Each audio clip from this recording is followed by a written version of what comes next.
Alright, let's start our discussion of the components and principles of COSO framework. The components of the internal control which we have discussed before are, once again, control environment, risk assessment, control activities, information and communication, and monitoring activities. Each of the component is accompanied by a set of principles. The 2013 revised framework explicitly defines 17 internal control principles, representing fundamental concepts associated with the 5 components. They have been made clear and explicit to increase management's understanding as to what constitutes effective internal control. They are relatively broad concepts intended to apply to a wide range of organizations. Each of the 17 principles are then further supported by points of focus.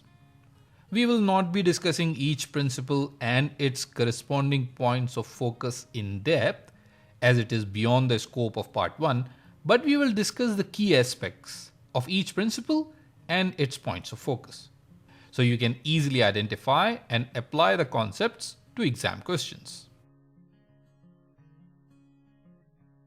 Control environment, component number 1. Visualizing control environment is very similar to culture, which we discussed. It is not something that you can touch or see like a policy or a procedure or a barrier, etc. It's the overall feel and atmosphere of how things are looked at, approached, and followed. Imagine you're feeling COVID-19 symptoms, God forbid, and you decide to get tested. You go to a testing center. Once you are at the center, a guard stops you and asks you a few questions. However, you notice that he is not wearing a mask. Anyway, he guides you to go inside. There you see people walking around, some properly wearing the mask. Then a nurse approaches you and asks you to sit down on an empty chair, which is right beside another person. You point her attention to a big sign on the wall, which is showing the distance to be maintained between people. Nurse responds that there is not enough space. So they are allowing this rule to be relaxed for a bit. You are not convinced and decide to approach the doctor, who seems like he is in charge.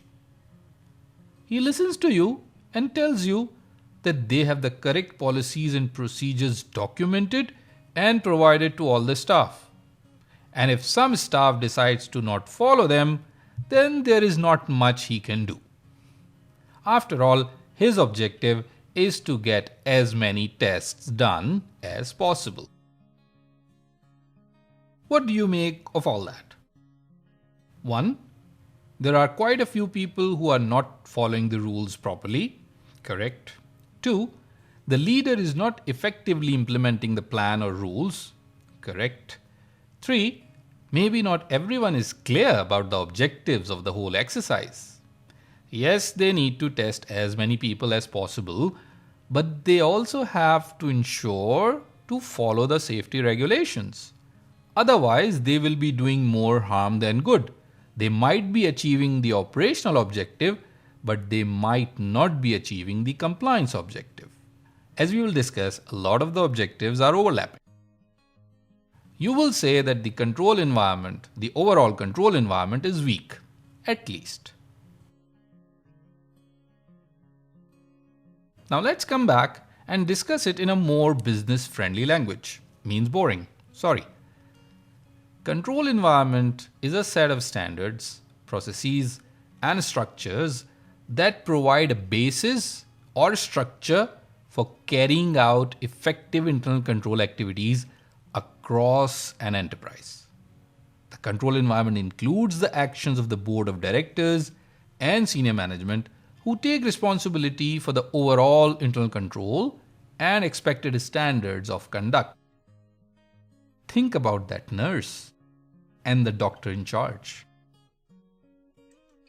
Control environment comprises the integrity and ethical values of the enterprise, the parameters enabling the board of directors to carry out its oversight responsibilities, the organizational structure and assignment of authority and responsibility, the processes for attracting, developing, and retaining competent individuals, and the rigor around performance measures, incentives, and rewards to drive accountability for performance.